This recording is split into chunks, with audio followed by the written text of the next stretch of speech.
नमस्कार दोस्तों, मैं भूपेंद्र खन्ना आप सभी का अपोगे लाइव में स्वागत करता हूँ। कैसे हैं आप सभी?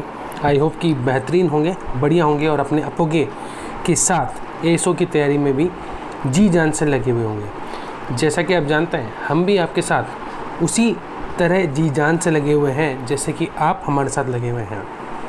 आज का वीडियो बनाने के पीछे मकसद, अब 40 दिन में हम आखिरी में ऐसा क्या करें कि हमारा एसओ में सिलेक्शन कंफर्म हो जाए।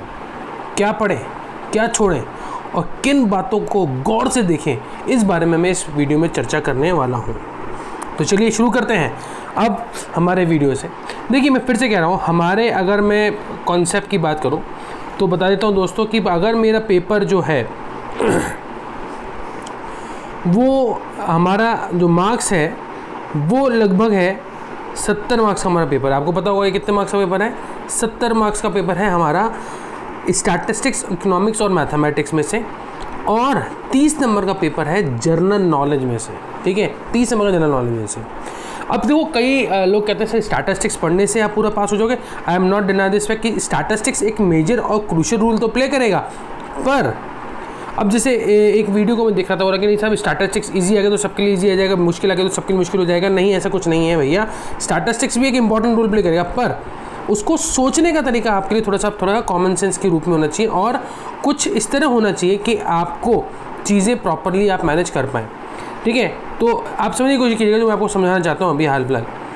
अब देखो, फॉर एग्जाम्पल अगर मैं बात करूँ आपको करना क्या है, किस तरह पढ़ना है, अगर मैं शेड्स की बात करूँ, कुछ इंपॉर्टेंट कॉन्सेप्ट की बात करूँ, तो ध्यान से समझिएगा। हमको सबसे पहले बात करनी है किसके बारे में? पहले यूनिट के बारे में, that is what, geography of Rajasthan, natural resources and socio economic development of Rajasthan. यहाँ पर जो क्वेश्चन बनेगा वो socio economic development of Rajasthan, geography of Rajasthan से बनेगा। अब इसके लिए क्या पढ़ सकते हैं? तो दोस्तों, आखिरी मोमेंट अगर आपके पास बचा हुआ है तो मैं आपके लिए कुछ स्पेसिफिक वीडियोस तो नो डाउट इसके लिए बनाऊंगा, पर इसके लिए आप बुक परचेज कर सकते हैं लक्ष्मी नारायण नाथूराम का। आई रिपीट, लक्ष्मी नारायण नाथूराम की आपकी जो बुक है, जो बहुत महत्वपूर्ण बुकों में से एक मानी जाती है, लक्ष्मी नारायण नाथूराम का की बुक आप परचेज कर सकते हैं। लक्ष्मी नारायण नाथूराम का, ठीक है, लक्ष्मी नारायण नाथूराम का की जी की बुक है, ये आप परचेज कर सकते हैं। साथ के साथ आप इसको ढंग से पूरा करने के लिए आप लक्ष्मी नारायण नाथूराम के अलावा क्या कर सकते हैं? इसको ढंग से पूरा करने के लिए मूमल जरूर परचेज कीजिएगा दोस्तों। मूमल एक बहुत इंपॉर्टेंट बुक है, मूमल आप जरूर परचेज कीजिएगा। मूमल से आपको काफ़ी हद तक काम होगा। इसके अलावा एक राजस्थान क्रोनोलॉजिकल की बुक आती है, उसकी जो इम्पॉर्टेंट आखिरी जो पिछले 4 से 5 महीने के जो भी डेटाबेस हैं उनके आधार पर जो भी डिस्कस हो रहा है उसको भी आप डिस्कस ज़रूर कीजिएगा। तो ये यहाँ से मैं आगे चलता हूँ। यहाँ से अगर मैं बात करूँ तो लगभग मेरे हिसाब से 5 से 10 नंबर के क्वेश्चन, 5 से 10 नंबर क्वेश्चन अकेले पहले वाले पार्ट से हो सकते हैं, यहाँ से आपको देखने को मिल सकते हैं। अब आगे चलते हैं, history, culture and heritage of Rajasthan. देखो यहाँ पे हिस्ट्री में क्या है, हिस्ट्री ऑफ राजस्थान की बात हो रही है। Famous historical and cultural places of Rajasthan, folk literature मतलब फोक लिटरेचर, लोक साहित्य, फोक आर्ट मतलब लोक आर्ट, लोक ड्रामा, लोक देवी देवता जो हैं, ठीक है, हमारे जो भी हैं, folk music, dance, fairs, festival, customer, jewellery, famous foods, ये सब कुछ। इसके लिए आप परचेज कर सकते हैं लक्ष्य की जो बुक आती है, ये आप परचेज कर सकते हैं।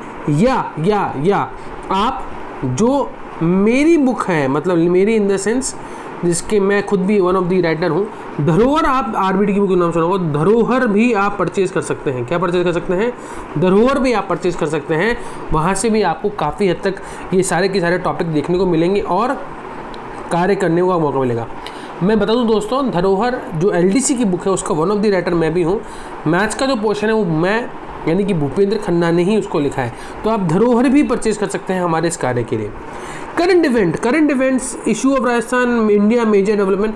तो देखो, इसके लिए आप 2 बुकें मैं आपको सजेस्ट करूँगा। एक आप क्रोनोलॉजी की बुक ले सकते हैं, ये बहुत काम की बुक होगी जिसके बेसिस पे आप राजस्थान का डेटा और इंडिया में जो भी करंट अफेयर्स उनको देख पाओगे। मूमल भी आप ले सकते हो, क्योंकि मूमल तो मैं शुरू से बोल रहा हूँ, मूमल एक बहुत इंपॉर्टेंट बुक है, आप मूमल परचेज कर सकते हैं। ठीक है। आप इसके लिए राजस्थान क्रोनोलॉजी की जो बुक आती है वो परचेज़ कर सकते हैं। ये 3-4 बुक हैं जो आपको परचेज़ करनी ही करनी है अगर आपको यहाँ देखना है। तो मैं मान के चलता हूँ हिस्ट्री ऑफ राजस्थान कल्चर से यहाँ पे भी 10 से 12 नंबर के क्वेश्चन यहाँ से बन सकते हैं। 10 से 12 नंबर के क्वेश्चन, वैसे कह रहा हूँ दोस्तों 10 से 12 नंबर के क्वेश्चन लगभग आपको यहाँ से देखने को मिल सकते हैं। हिस्ट्री और राजस्थान से 10 से 12, और यहाँ पे लगभग 8 से 10 नंबर क्वेश्चन आपके पार्ट्स ये बन सकते हैं। तो ये अगर आपको पोर्शन आपका ढंग से कवर है, क्योंकि कई लोग मेरे स्टूडेंट हैं जो RS की तैयारी कर रहे हैं, उनका पहला पोर्शन बहुत स्ट्रांगली कवर है। और मैं कोशिश कर रहा हूँ कि जैसे स्टैटिस्टिक्स वाला पोर्शन कवर हो, इकोनॉमिक्स वाला एक पोर्शन कवर हो, तो मैं आपको राजस्थान इकोनॉमी शुरू कर दूँ, या फिर हम राजस्थान इकोनॉमी तो नो डाउट साथ के साथ करते ही जाएंगे। कुछ समय बाद हम समय निकाल के डियो रिकॉर्डर पे जो है नोट्स बने हुए हैं उनसे ही इस तरह के वीडियो बनाना शुरू कर देंगे। तो आपको अब यहाँ पे फिर से कह रहा हूँ, मूवमेंट लेनी है, धरोहर लेनी है या लक्ष्य लेनी है, और इन टॉपिक्स की तैयारी करनी है। मैं कोशिश कर रहा हूँ कि आपके लिए राजस्थान हिस्ट्री के कुछ अच्छे नोट्स कबाड़ के दूँ और कुछ अच्छे दूँ। कोशिश मेरी जारी है और लगभग हो सकता है वो हम कामयाब भी हो जाएं। खैर, फिर समय बड़ा बलवान, देखते हैं क्या होता है। आगे चलते हैं, फिर बात करते हैं दोस्तों हमारे पार्ट बी की। देखो पार्ट बी समझना, क्योंकि ये पार्ट बी जो है वो सबसे ज़्यादा मार्क्स का है। क्या बोला मैंने? सबसे ज़्यादा मार्क्स का है, और ये लगभग 70 नंबर का पेपर कवर करेगा। पर 70 नंबर में क्या 70 में स्टैटिस्टिक्स आएगी? नहीं, देखो डिवाइडेड होगी। मैं मान के चलता हूँ कि 70 में से लगभग 40 से 45 नंबर की स्टैटिस्टिक्स होनी चाहिए, 40 से 45 नंबर मैक्सिमम। और स्टैटिस्टिक्स में क्या क्या, ये जो आपकी यूनिट्स दे रखी हैं, क्या बोला मैंने, ये जो आपकी यूनिट्स दे रखी हैं पहले से लेके 8वें तक, क्या बोला मैंने, यूनिट्स कहाँ से 1 से लेके 8वें तक जो यूनिट है ये बाय डिफॉल्ट स्टैटिस्टिक्स की यूनिट है। जिसमें पहले तो क्या है, collection and data, tabulation of diagrammatic presentation, measurement of central tendency, dispersion, moments, kurtosis, skewness. इसके लिए मैंने आपको बताया KL नागर ले सकते हैं, ठीक है। अगर आप प्रोग्राम स्टैटिस्टिक्स BA अग्रवाल लेते हैं जो कि इंग्लिश मीडियम की बुक है, यहाँ पे आपको बहुत सारे क्वेश्चन मिलेंगे प्रिपेयर करने के लिए जो कि हैं बाय डिफॉल्ट संबंधित ऑब्जेक्टिव क्वेश्चन से। पर अगर आप इंग्लिश मीडियम के लिए तो डोंट परचेज इट। मैं आपको लिए इसके लिए हम वही लगातार बताए जा रहे हैं कि हम यहाँ से लगभग मान के चलता हूँ कि 17 या 18 अप्रैल तक हमारा टेस्ट प्लेटफॉर्म रेडी हो जाएगा। टेस्ट प्लेटफॉर्म तो अभी भी रेडी है, मैथ्स के आप टेस्ट दे सकते हो वहाँ जाके। यहाँ पे हम अपने क्वेश्चन अपलोड करेंगे, हर दिन के कम से कम एक टेस्ट लूँगा, उसको अगले दिन में सॉल्व कराऊंगा। तो लगभग 40, अब जो मेरी प्लानिंग है 20 से ज़्यादा टेस्ट करवाने की यहाँ पे है। आप बिल्कुल मत घबराएं, जो हमने आपको टारगेट दिया उस समय कोर्स होगा। खैर अभी बात करूँ तो collection of data, measure of, अब ये सब कुछ आपके लिए रेडी हो चुका है। तो मैं भूपेंद्र खन्ना आपके यूट्यूब पे ये सब कुछ आपके लिए प्रिपेयर कर चुका हूँ। कोरिलेशन, रिग्रेशन, टेस्टिंग और हाइपोथेसिस चल रहा है, डिजाइन ऑफ सैंपल सर्वे इसके बाद होगा, टाइम सीरीज शुरू कर चुका हूँ, ठीक है। अच्छा, इनकी बाइफर्केशन बता दूँ, यहाँ से क्वेश्चन आना चाहिए 3-4 के आसपास, यहाँ से क्वेश्चन आना चाहिए 3-4 के आसपास। अच्छा, यहाँ ज़्यादा भी हो सकते हैं, पहले वाले में 3 से 5 भी हो सकते हैं। टेस्टिंग और हाइपोथेसिस में आपको मिलेंगे 4 से 5 क्वेश्चन मिलने चाहिए अगर आप ASO के अंदर जा रहे हैं तो। डिजाइन ऑफ सैंपल सर्वे में 4 से 5 क्वेश्चन मिलने चाहिए। टाइम सीरीज एनालिसिस के अंदर लगभग मुझे मिलने चाहिए 4 से 5 क्वेश्चन या लेसर देन दैट। अगर मैं बात करूँ नेक्स्ट इंडेक्स नंबर, यहाँ पे भी आपको 4 से 5 क्वेश्चन मिलने चाहिए। कितने मिलने चाहिए? लगभग 4 से 5 क्वेश्चन मिलने चाहिए। वाटर स्टैटिस्टिक्स में आपको मिलने चाहिए 4 से 5 क्वेश्चन, ठीक है। तो अपन देखिए तो लगभग यहाँ से मैं फिर से कह रहा हूँ 40 के आसपास क्वेश्चन अकेले यहाँ से होंगे, 40 से 50 के बीच में यहाँ से क्वेश्चन हो सकते हैं। फिर ये जो इसके बाद जो हमारी कहानी है, यहाँ पे system of statistical organisation in India and Rajasthan की, ये एक प्योर थ्योरेटिकल एस्पेक्ट है। यहाँ पर भी आपको 4 से 5 क्वेश्चन मिलने चाहिए। तो मैं मान के चलता हूँ कि यहाँ से आपके पास 40 से 45 क्वेश्चन का एक एवरेज रहना चाहिए, इनमें से आएगा। अब देखो, अब सब कुछ जो है सो कॉल्ड आपके स्टैटिस्टिक्स में से नहीं आने वाला है। आई एम नॉट डिनाई, 70 में से 45 नंबर से 50 नंबर की स्टैटिस्टिक्स होगी, ये बात कन्फर्म है। अब 25 नंबर जो बच गए उसमें से 10 नंबर की मेरे मानता हूँ कि ये इकोनॉमिक्स हो सकती है, और यही जो आपकी है, मतलब देखो ये लगभग कहाँ हो गया 45 और ये 15, मतलब 5 से 10 नंबर की इकोनॉमिक्स, और यही 5 से 10 नंबर के आपके राजस्थान इकोनॉमी। अब देखो मेरा मानना है कि ये राजस्थान इकोनॉमी का जो पोर्शन है वो बाय डिफॉल्ट वहाँ पूछ लेगा जो पहले पेपर में पूछा है, उस तरह पूछ सकता है। यहाँ पे एग्रीकल्चर, इंडस्ट्री, लाइव स्टॉक, उससे रिलेटेड डेटा आपसे पूछेगा। अगेन इसके लिए बोल रहा हूँ लक्ष्मीनारायण नाथूराम का की बुक ले लो, या फिर आर्थिक विभाग, नियोजन विभाग की जो उनकी डेटा वाली बुक आती है वो आप ले सकते हो। कई लोग मुझसे पूछ रहे हैं कि सर इसके लिए अभी अंतरिम बजट को पढ़ें। आप पढ़ सकते हो पर नहीं लिखा हुआ इसमें कहीं भी मेंशन नहीं है कि इंडियन इकोनॉमी के बारे में वो पूछने वाला है। बस वो पूछने वाला है पहले पार्ट के अंदर। फिर से कह रहा हूँ, पहले पार्ट में अगर बात करें तो पहले पार्ट में करंट इवेंट्स में वो जा रहा है, तो करंट इवेंट में कहीं ना कहीं पूछा जा सकता है इसके बारे में, पर उसमें फोकस कर रहा है वो राजस्थान एंड इंडिया पे। फोकस राजस्थान में हो तो इंडियन बजट के आने के चांस कम होते हैं, ध्यान रखना ये बात। अब देखिए, यहाँ से मैंने आपको बताया लगभग कितने क्वेश्चन आने चाहिए भैया। यहाँ से अगर क्वेश्चन की बात करूँ तो यहाँ से 5 से 10 क्वेश्चन यहाँ होने चाहिए, ज़्यादा भी हो सकते हैं 7 से 8, और यहाँ पे भी 5 से 6 के बीच में क्वेश्चन होने चाहिए। तो यहाँ पे औसतन आपको मिलेंगे 10 से 12 क्वेश्चन, तो 45 वहाँ पे और 10 से 12 यहाँ पे। अब देखो वहाँ पे मेजर रोल कौन सा प्ले करेगा, वो है ये वाला पार्ट, मैथ्स। क्योंकि देखो अधिकतर लोग जिसको एग्जाम को देने वाले हैं वो कॉमर्स बैकग्राउंड के, और कॉमर्स बैकग्राउंड के लोगों की थोड़ी सी मैथ्स में थोड़ी हाथ कमजोरी होता है, बुरा मत मानना है, सच्चाई है।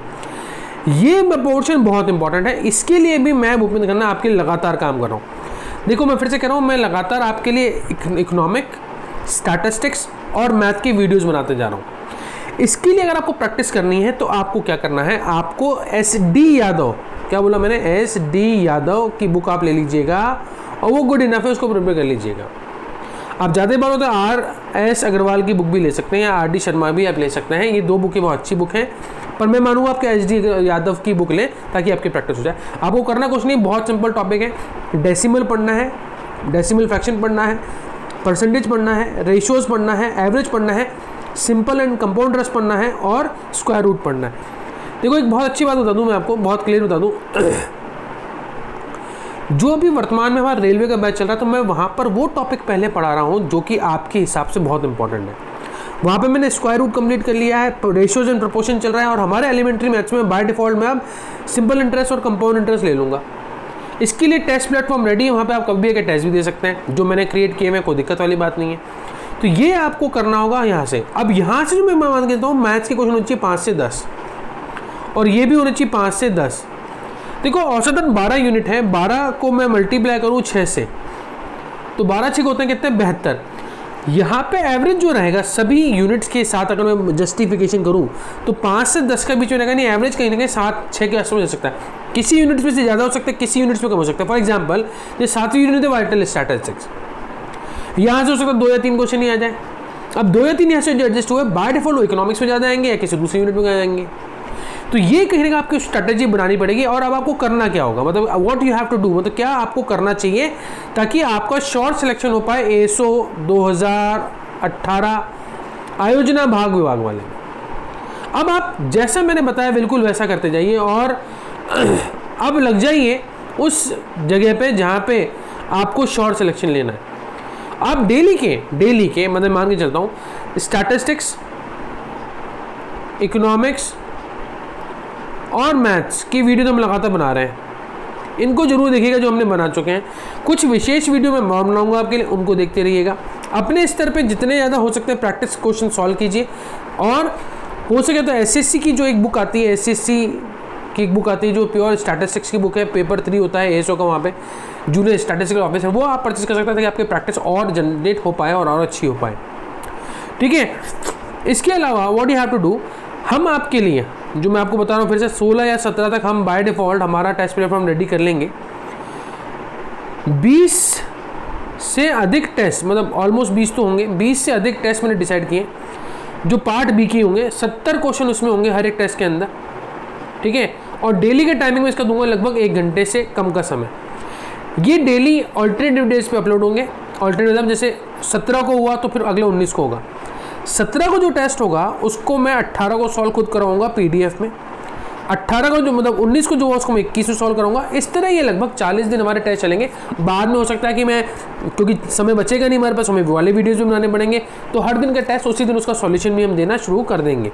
ऐसी हमारी प्लानिंग है, बट हाँ कुछ तो हम ऐसा करके लिए आपके रहेंगे। तो आप हमें लगातार अपोगे के ऊपर फॉलो करें, अपनी बुक्स पढ़ें, और जो भी मेरे से बन सकता होगा मैं आपके लिए करने की कोशिश करूँगा। इस वीडियो के अंत में आप एक चीज़ ध्यान रखिएगा, एक मैं लिंक दूंगा सर्वे वाला, जिसमें आपको अगर हाइपोथेसिस की और हमारे कुछ इंपॉर्टेंट वीडियोस देखने हैं तो आप कैसे हमारे पेड वर्जन के थ्रू जुड़ सकते हैं, उसके बारे में आपसे चर्चा करूंगा। तो थैंक यू सो मच, इतना ही काफ़ी है, धन्यवाद। लगातार बने रहें अपोगे लाइव पे।